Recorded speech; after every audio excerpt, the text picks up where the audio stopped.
There's one little known factor that causes you to feel stuck, that keeps you in a limited perspective, believing that you only have a couple of options at best, that totally muddies and slows down your ability to manifest, not to mention puts the brakes on your spiritual awakening.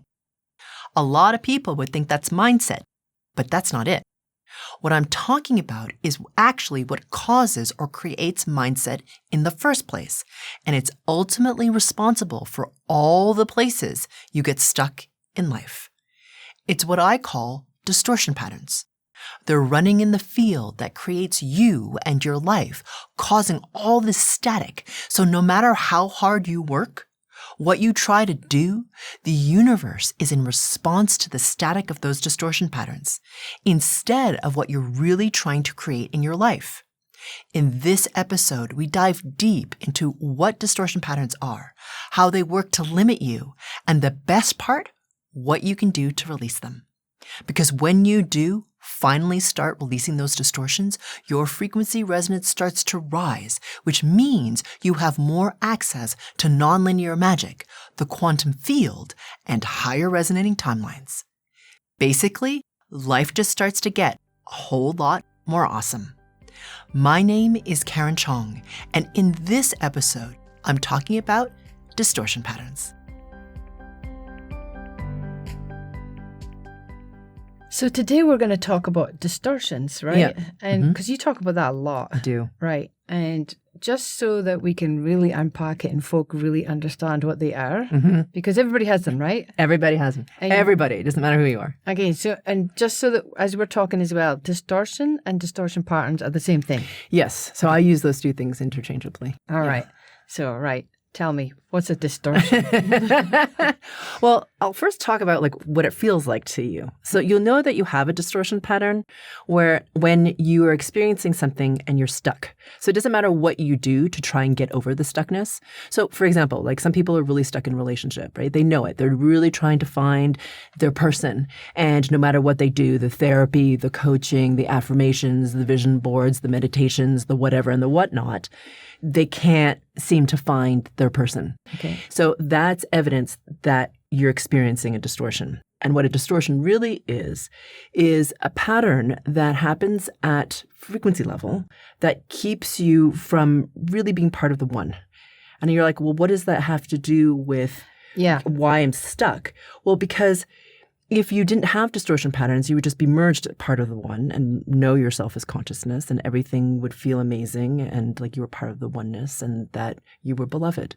But because we have these distortion patterns, we keep recreating stuckness in different parts of our lives. All right. So two questions were popping up in my head as you were talking. Yeah. We can come back to the oneness, right? Let's stay on the 3D human level just for a minute. Yeah. Right. So the distortion, when I'm doing the vision boards and I'm doing the therapy and I'm doing the affirmations and I'm doing whatevers and whatevers, you know, to try and get this thing that I'm trying to achieve. The distortion is the not achieving it. Yes, that's right. No matter how much work I'm doing. Yes, exactly. It's the stuck. It's like what that invisible wall you keep slamming up against and you can't seem to get to what you want.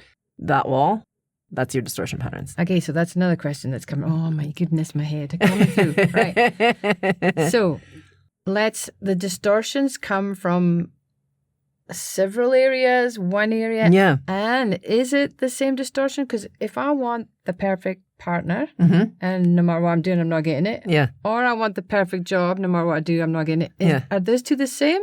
Yeah. Or is it a different distortion pattern? Yeah. Okay. So you're asking a fantastic question. I'm going to try my best to answer it. Because the reason I'm saying I'm trying my best to answer it is because you're asking me a question that I have to answer linearly. Right. But really a distortion pattern happens at the level of the quantum where everything is happening all at once and everything is intertwined together. But, you know, the audience or whoever's listening to this isn't going to necessarily, if I try to like explain everything all at once, you're going to be like, whoa, I can't follow that. So you have layers and layers of distortion patterns, okay, you as a human. So a lot of people will say, well, I have challenge with confidence, let's just say, okay? Like I don't feel confident. If I felt more confident, I could achieve more in my life, right? But I always feel like I can't really speak my truth. I don't really know what my truth is, all that stuff. So you have many, many, many, many layers of lack of trust in self or low self-worth or whatever that is. So it's not one thing. It's usually a bunch of different patterns, and they come in different layers. Okay, so just to keep it at a level that we can maybe all follow. Mm-hmm. So I'll often say to, let's say my husband, "Oh, are you feeling angry at the moment?" No, I'm good. Or are you feeling like a little bit frustrated then? Oh, I'm frustrated, yeah. Yeah. So I would say that's the same kind of distortion pattern, just different faces of it. Yes, right? that's right. Lots of folk, you'll ask them, are you angry? No, I'm just frustrated. Yeah. Or I'm just annoyed. Yeah. Or I'm not angry though. Yes, exactly. Or you'll ask them, are you afraid? And they'll say, no, I'm not afraid. And I'll be like, well, do you feel worried? Yeah, I'm totally worried about this thing. To me, worry is a less intense pattern of fear. Right. It's similar, but it's different. Yeah. So when you talk like that, the layers and layers, it could be like that. Yes. It could be like there is the main root. Yes. And here's all the different faces of it. Yes. And we have to kind of work our way through them all. Yes. Well, all of them? Well, it's not necessarily linear. So meaning when you first begin, I think many of you have heard me say that how high your frequency resonance dictates everything. Yeah. Right? So how high that is means everything in your life is a reflection of that resonance. Mm-hmm. Okay. So when you first begin and your resonance is lower, it feels like you're slogging after one distortion pattern at a time. You're like, okay, oh my God, I have so many issues with anger or a lack of trust. Okay, I gotta clear my distortion around lack of trust, let's just say. Yeah. Okay. But the thing is, what you don't realize is as you start to clear more and more of your distortion patterns, your resonance will rise and the patterns are interrelated. We're talking about them as if they're layers to an onion. Yeah. When really they're like a big bowl of spaghetti. Right. Okay. And the higher your resonance, when you pull on one noodle, other noodles come out. Right. Okay. So let's imagine that you struggle with lack of trust. Okay. Which also spirals into needing to control and worry and feeling freaked out about time and not having enough time. All those things are actually related, but to you think of them as like these are separate things. Right. Okay? Yes. But as you start to release that lack of trust in self, lack of trust in time, then all those other patterns start to release too. Right. And you start to feel better because it's not like you're hitting one distortion pattern at a time. Yes. Make sense? Okay, so it's not like a list. Yeah, exactly. No, okay. It's not like a list. And is that why then some people say, that used to trigger me, but it doesn't now, and I hadn't even worked on that? Exactly.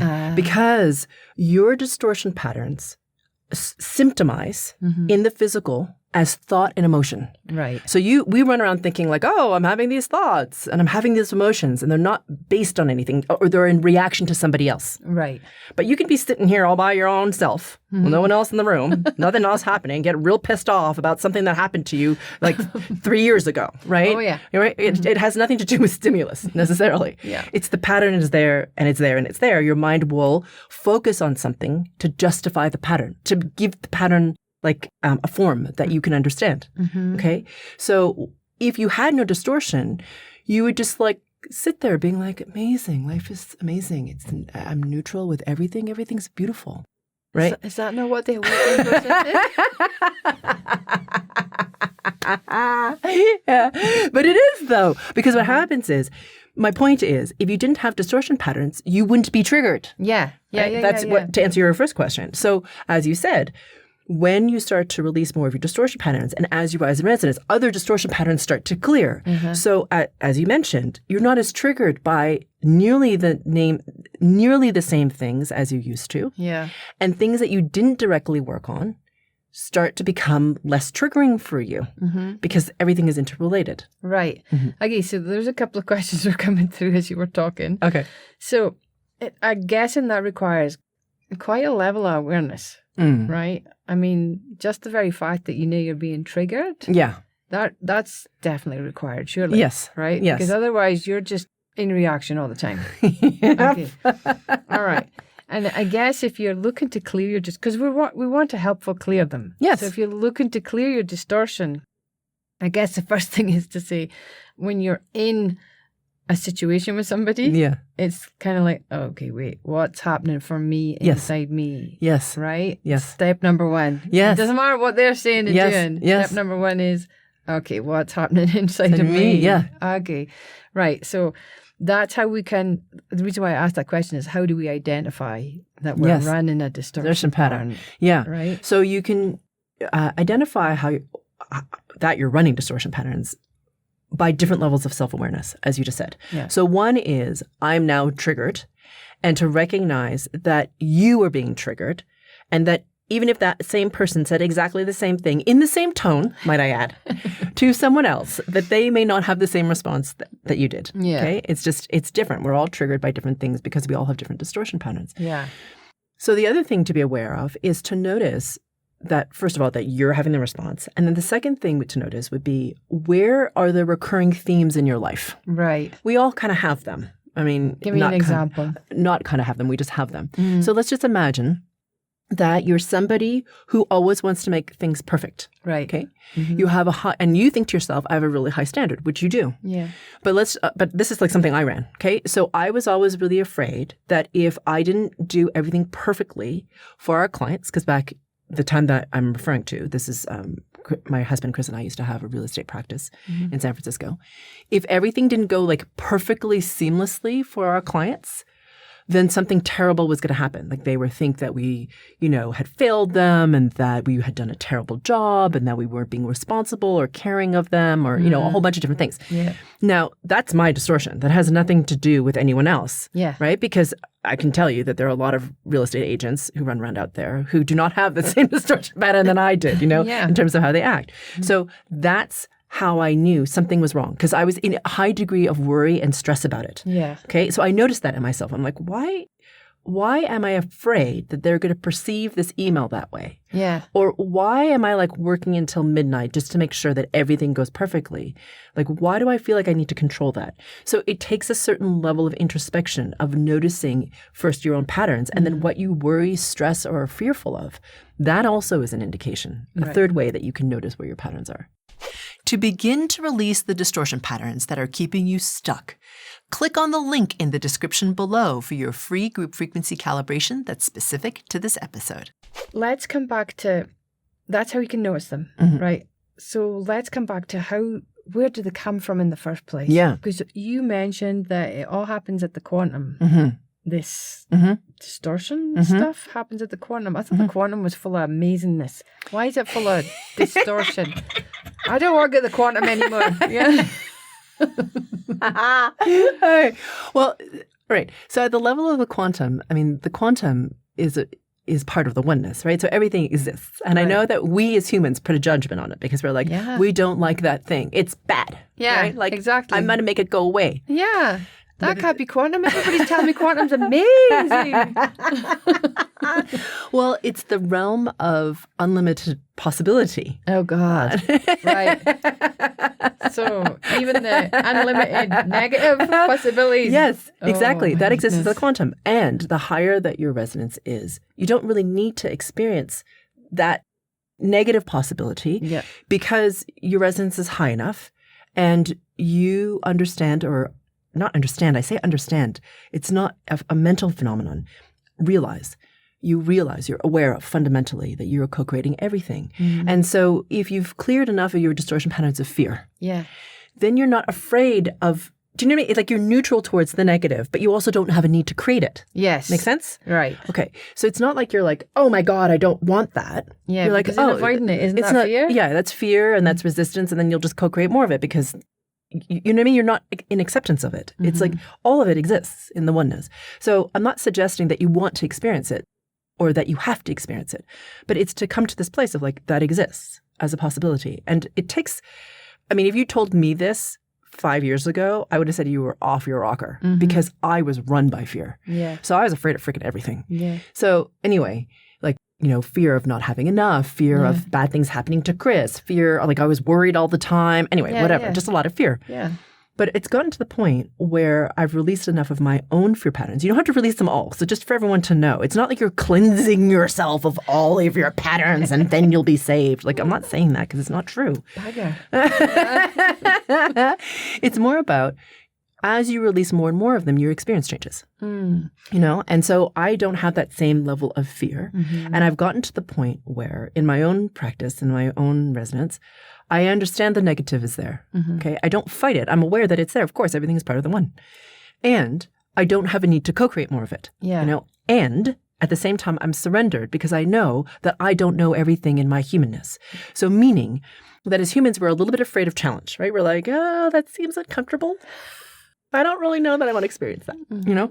But the thing is, challenge is required for us to grow. And as your resonance rises, you recognize that when something negative or challenging happens to you, the perception of something negative or challenging, it's your perception in that moment. How you respond to it is important because that's where you learn and grow. And then that changes the nature of who you are and how you view things. Right, because I want to come back to this. Yeah. Right, because you mentioned it earlier and I was waiting for the pause. Trying not to interrupt you because it's all good stuff that comes.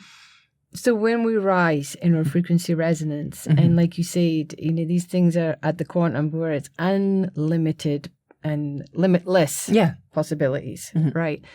And there's this awareness because with the rising in the frequency resonance, there is an awareness that these things are going to happen. Yeah. Right? Yeah. And it's, I believe, because of the frequency resonance is high enough in the person that when whatever happens, perceived good, perceived bad, that we know we have the skills to work through it. That's why you can say what you say. Yes, exactly. Right? Because if we're talking to somebody right now that is suffering, constantly suffering, and they're hearing this, they'll be like, screw you. Yeah, what? I'm so sick of these people telling me this shit. You know? It's true. Right? Yeah. So really what the crux of the matter is raising your frequency resonance. And by doing that, it's about becoming aware of you and your reaction and your distortion patterns. Because the reaction sort of is an indicator of the distortion. The distortion pattern. I'm trying to give folk a real practical guide on you know, how to rise above all this and let it go. Exactly. And I just want to say that, you know, also we have a fear in our humanness of negative reaction. Yeah. You know, we don't like it when we're cranky or impatient or we're fearful or we're stressed out or we're angry. Like we don't like those emotions. Yeah. They don't feel good. Yeah. They make us feel out of control and we don't like them, typically speaking. Yeah. And the world feels dark when you're there. Exactly. Right? For sure. I think that's another reason why we don't like them, because all of a sudden we thought the world was just great and now we're like, yeah, exactly. He hates me and Jesus. Yeah, exactly. That's right. And the reason that you're having that experience that you just explained is because your resonance drops. So with those negative emotions, your resonance is dropping. Like when you have fear and you're afraid, your resonance just goes like this. It just drops. Yeah. And it doesn't matter what one of the flavors of those emotions that I just mentioned, your resonance is lower. Yeah. I mean, you can feel it. It doesn't feel good. Like you said, everything feels like it's very limited and like it's not going to work and there's more hopelessness and there's more despair and we're never going to find our way out of it. Yeah. Like that kind of viewpoint, right? That's what happens. There's a lot of folk feeling like that right now. Yeah. So the thing is, I'm not suggesting that someone who's suffering needs to wallow in their suffering. I didn't say that. No. But as you release your distortion patterns, you'll start to recognize, and I know it doesn't feel like this right now, okay, so hang with me. But what will happen is you get to a place where you're like, you get your head above water. Yeah. You're like, oh, wait a minute. I actually feel like I'm stable in my center. I actually know that I have authority, meaning like I am the one who can release these patterns. Like they don't govern me. Yeah. I govern them. Yes. So, do you know? I know that seems hard for somebody who's just like in the suffering. Like I don't freaking feel like that right now, and I get it. I mean, I've been there. I understand. Yeah, yeah. We've all been there in different ways. It's not a path that you haven't walked. Exactly. Yeah, exactly. So I've been there too. And the thing is, if you are self-aware and you're like, okay, I'm in the suffering. I don't want the suffering though. So this is the pivot that a lot of people don't take. Yeah. So the pivot people don't take is, I don't want this suffering and I'm going to do what it takes to release the distortion patterns within me. And that's where you say, that's when it's crunch point. Yeah. People either will embrace that challenge and do the work that's necessary. Yeah. Or people are going to go, it's too hard. It's too hard. Yeah. Yeah. I can't. Or what happens is they're used to that version of themselves. That story. Like the reason that I'm suffering is because when I was 4, this thing happened to me. Yeah. And it's like this thing. Now, please know that I'm aware there's a lot of dark crap that happens out there and people do terrible things to children. Yeah. So I'm aware. I'm not blaming the victim here. No. But there are all these different stories that we have. And the thing is, at this point now in your life, however many decades later you are when you're watching this, it's about taking back your power and to be like, that time when that happened and that terrible thing was done and there was an abuse of power and all these horribleness happened, that does not get to control me now. Yeah. I choose something different. And for some people, that's really hard to pivot into something different because that thing has defined who they are. It's the reason why their life is the way it is. It's why they're stuck where they are. It's why they don't experience joy or happiness or whatever the thing is. It doesn't matter. But because we are co-creating our reality, and I know that that's a hard pill to swallow for some people because they're like, well, I wouldn't freaking create all this if I were really co-creating my reality.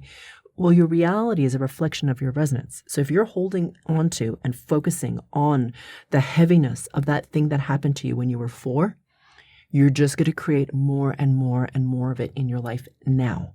So the question, I guess, is it time for you to choose something different?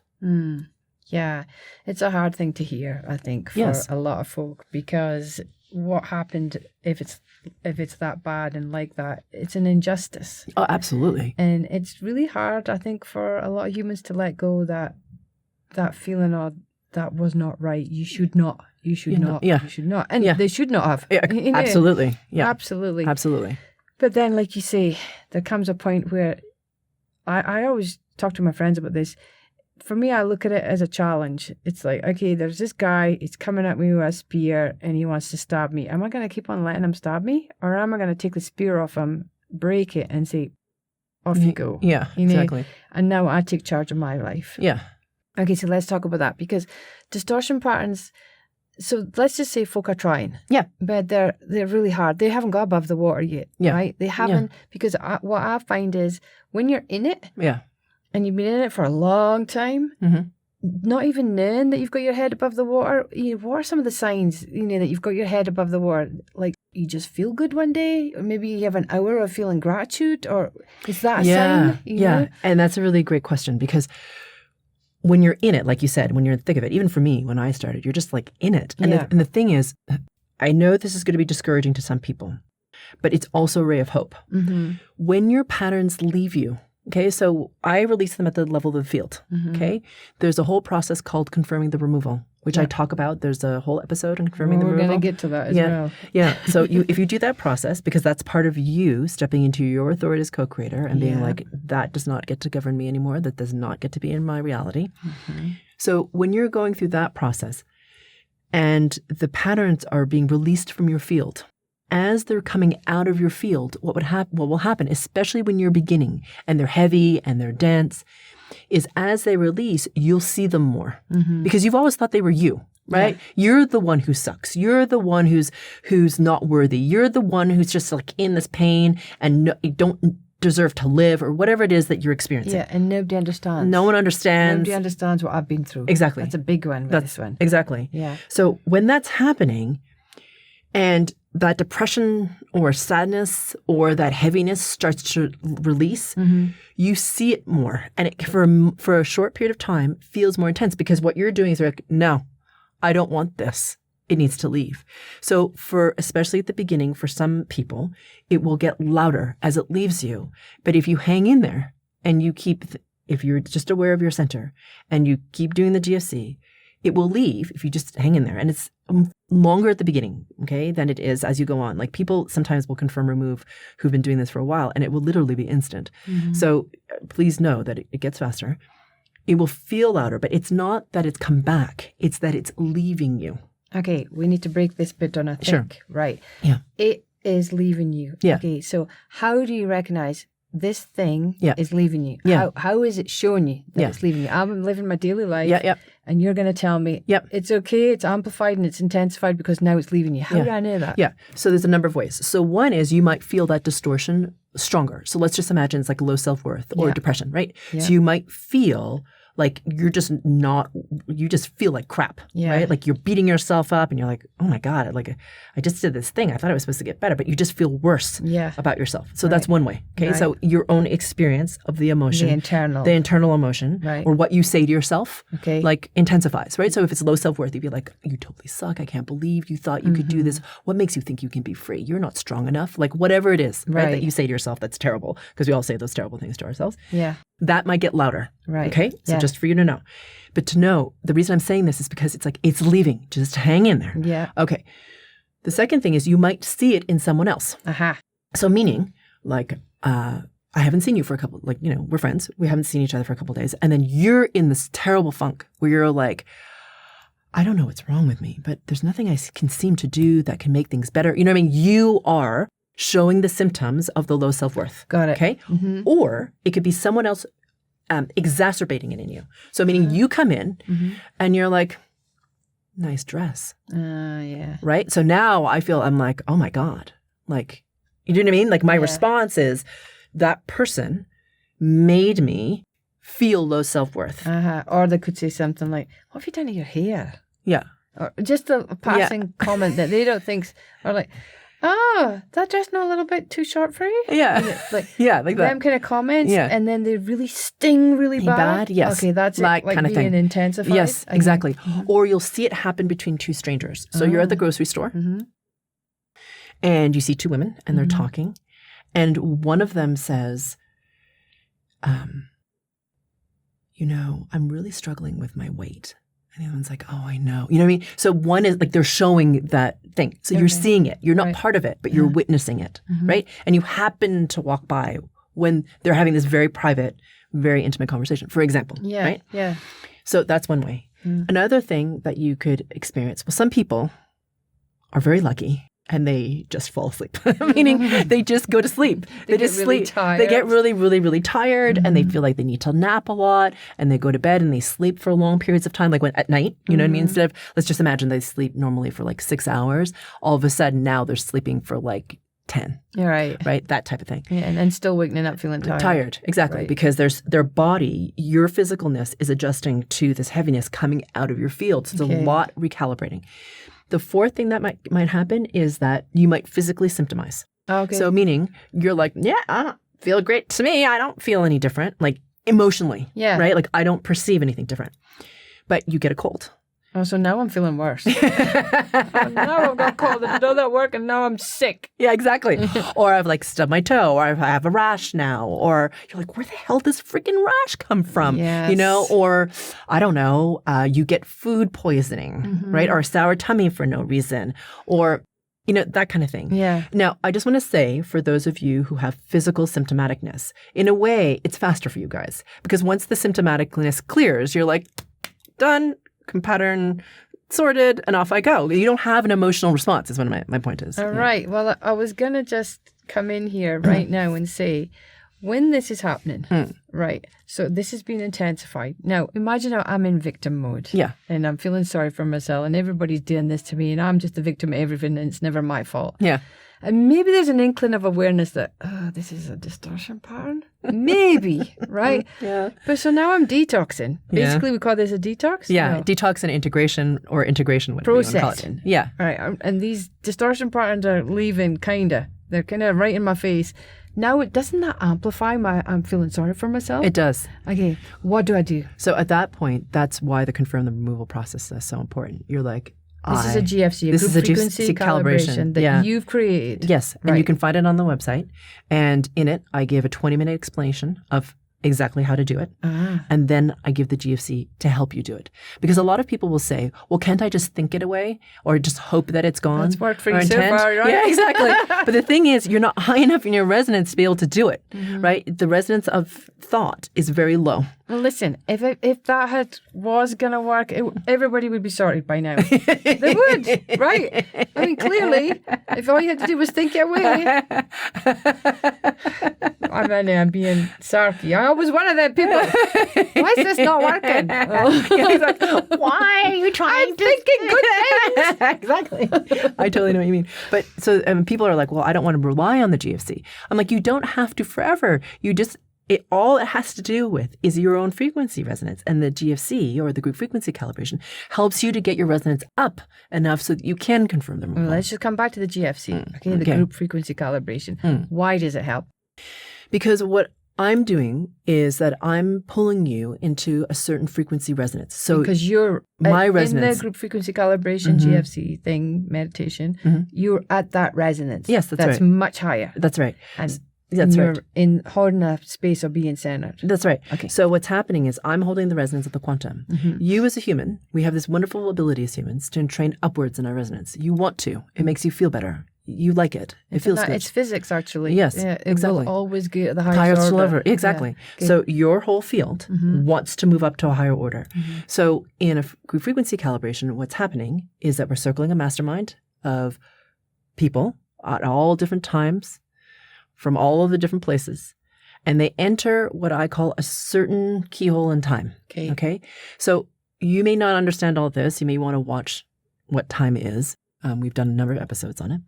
But essentially, it's like I'm pulling you into this present moment when I'm giving the thing. Okay. But essentially, where I'm working at the level of the quantum is in the eternal now, where everything is happening all at once. So what you're saying right now is, just because you created that group frequency calibration 2 months ago, it doesn't mean that it's less powerful for somebody a month from now. Exactly. That buys it Yep. and then wants to use that as a tool initially. Yes. To help them rise above these low, densely resonating distortion patterns. That's right. Okay. Exactly. Because it's non-linear. It's non-linear. Okay. And I'm pulling you into the frequency resonance of the eternal now, where the work is happening, which means beyond space and time. Right. And where at the level of the quantum, which is where the distortion patterns originate. Right. So when you release those patterns at that level and you're in training up in your resonance, it means that you can do more stuff. Yeah. Like release your patterns. Right. Yeah. Okay. Whoa, that's a big one. And so if I want to, so how many times should I do it? Let's say at the beginning. I'm a newbie and I'm like, well, how many times can I do this? Well, because I've got a lot of distortion patterns. That's exactly how I was when I started. I was like, how many times do I have to do this? And I have a long list of patterns here that I got to clear. No, the ones I know. I'm still uncovering the other ones. Right.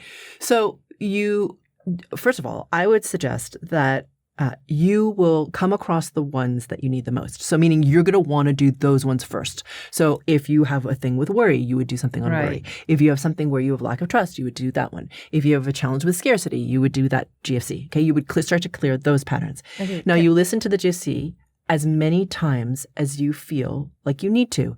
So now a lot of people are like, well, I'm afraid to not listen to them. Nice. Right? Yeah. Right. So I don't know. Because I'm just freaked out that if I stop listening, then it won't have cleared completely. And then I'm going to experience whatever the hell it is that I don't want to experience. Yeah. Okay. I totally get that. But you'll notice that life will show you what it is that you need to do. So meaning, here you are, you're clearing scarcity. Let's just imagine of something. Yeah. Money, let's just say. Because you can have scarcity of all kinds of things. Love. Money's a big one for a lot of people. Love, time, whatever. Yeah. So you have a hard time recognizing abundance. Yeah. Okay. That's to me what the opposite of scarcity is abundance. Yeah, I think sometimes that's what can be complicated for people. They might think they don't have a scarcity distortion pattern running, but if you say to them, well, you could charge this for the therapy that you give. Oh God, no, I can't charge that. That's wrong. Yeah.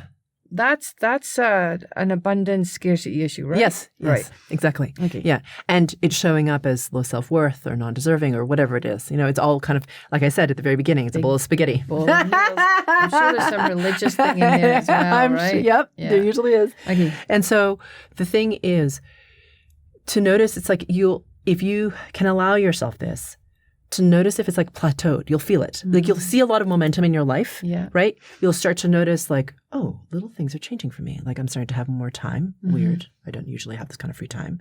I'm starting to get free things. Also weird. I never used to do that. Yeah. Or synchronicity is showing up or opportunities are coming in or I got this check mailed to me and I didn't expect to, or I got a tax return that I wasn't expecting or whatever the thing was. Somebody paid for my dinner. Yeah, exactly. Someone paid for my dinner. I got a gift certificate out of the blue, whatever. Yeah. Okay. It's showing up. And then it kind of wanes a little bit. Yeah. I would stop for a little bit and just see what happens and work on something else. Okay. Yeah. Oh, okay. So that's for one distortion part. Okay. Yeah. What I would also like to say is, like I mentioned, the distortion patterns are layered. Yes? So let's say scarcity is like a big deal for you. So you'll work through whatever comes up for scarcity with you, maybe with other distortion patterns or not, whatever. Okay, you're just doing your thing and then it plateaus a little bit and you take a little bit of a break. And then you start working on other things because scarcity is not as like in your face. Yeah. But you'll get to a point where all of a sudden scarcity might flare again in a different way. Okay, so now you're not struggling to pay your bills in the same way. You're not struggling to pay rent. You actually have managed to somehow magically, get a different kind of job. You have you've met a different person who has partnered with you, and now your business is expanding, or whatever the thing is. Okay, it doesn't really matter. So now you're more concerned with not paying the rent. I mean, not paying the rent, which is what you had before. But it's like, well, I'd really like to save up to expand my business. But in order to do that, I need to buy this course. Let's just say. Yeah. Okay, so this is not as life critical as like paying your rent, obviously, right? Totally different like levels of intensity. Yeah. So that won't show up. And so you might notice, oh, but I don't feel like I have enough money. Maybe I could, but then I'm going to use all my savings. That kind of scarcity. Yeah. But it's not like, oh my God, I can't pay my rent. I need to like budget for groceries. Like a totally different experience. Yes. So scarcity now is showing up for you again to release the next level of it. But it's not as intense for you as when you first experienced whatever you were releasing. Make sense? Yeah. So my suggestion to you is you may want to listen to that same GFC again on scarcity, for example, because frequency work will modulate to where you are, right? Because really it's at the level of the quantum. So wherever you are, it's going to match you. So you have another set of distortions to release. You're different as a person.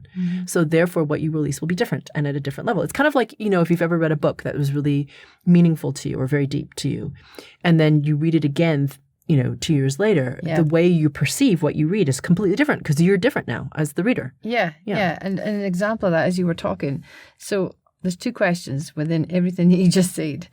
I've decided I'm going to choose scarcity as the pattern I want to work on using the group frequency calibration. And I'm being diligent with it, and I'm doing the confirm the removal because that's part of the process. Absolutely. That you talk about within this GFC that you create, right? Yeah. But then other patterns show up that I can suddenly become aware of. Yeah. Now, do I stop doing scarcity? Do I do them together? Do I just focus on the new one that came up? Yeah. What do you recommend there? So for some of you who are feelers, you'll feel the one that's more intense. Okay. Right. So you'll feel like, oh, this thing in terms of, I don't know, whatever the pattern is, my inability to surrender. Like I have to control everything. Right. Okay. Yeah. Is like really in my face right now. Yeah. So I would focus on that. Right.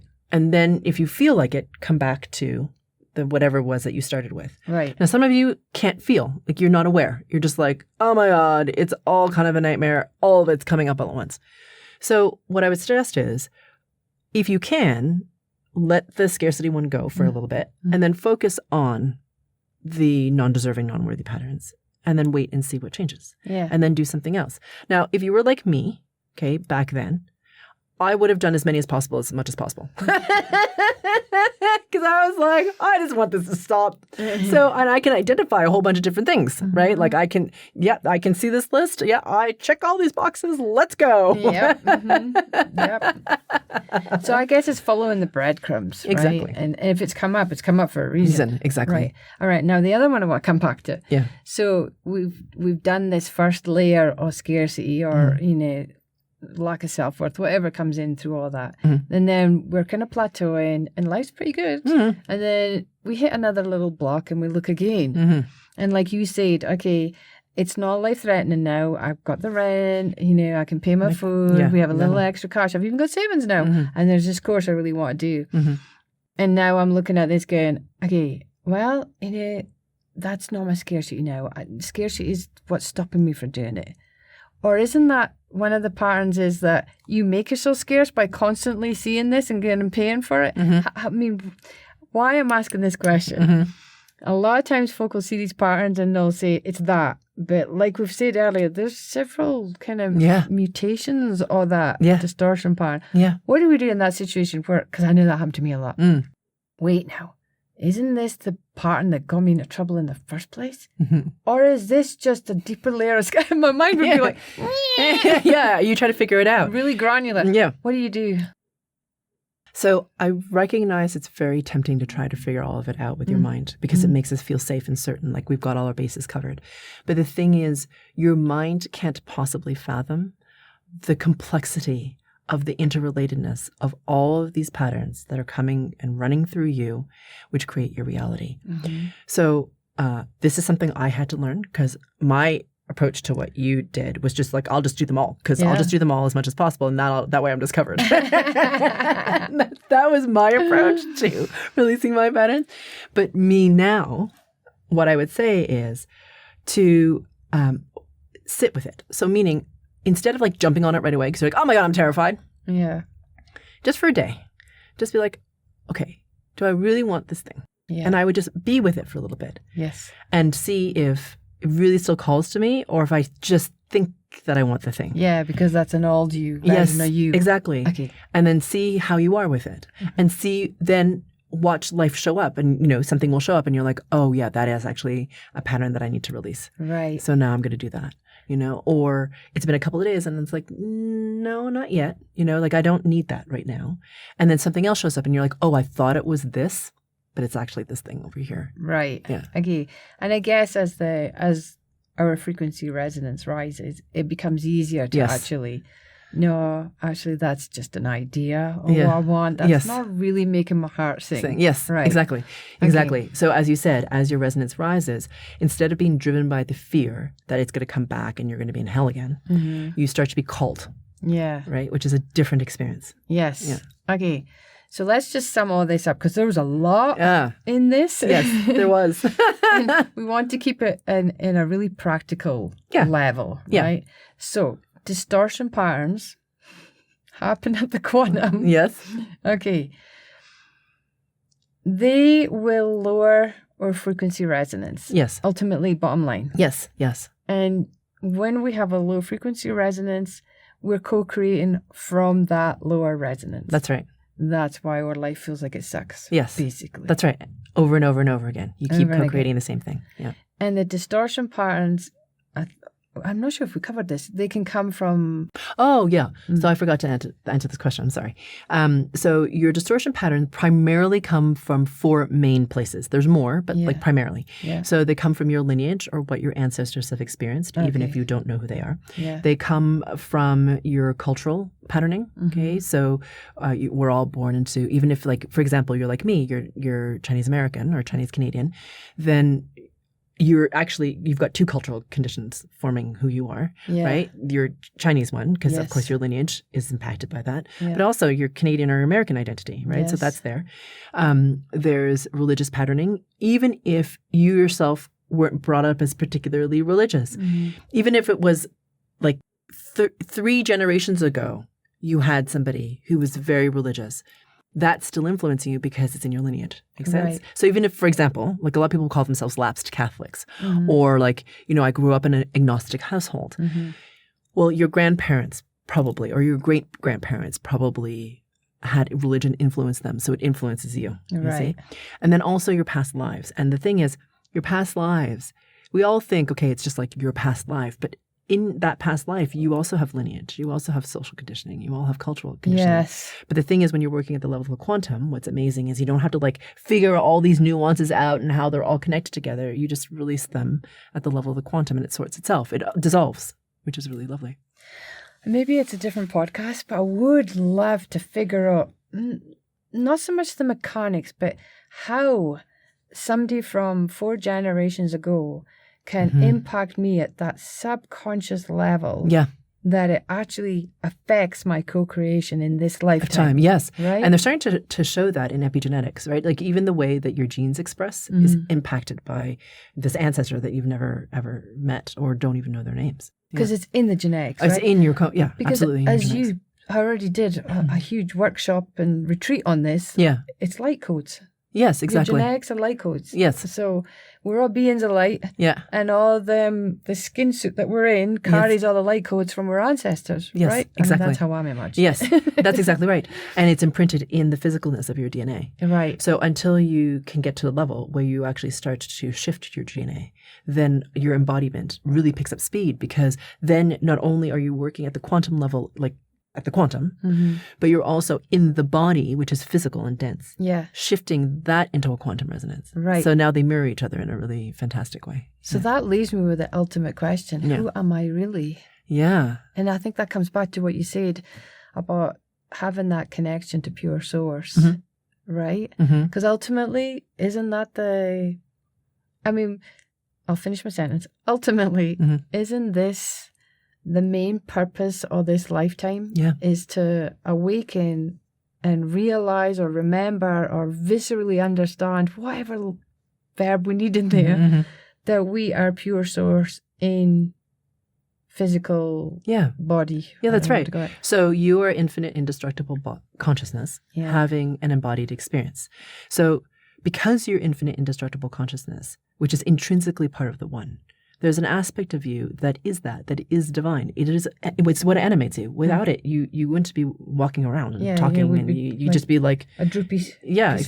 Yeah, exactly. You just wouldn't be animated. Like you just would be a body. Bones and skin. Yeah, exactly. Exactly. And that would be it.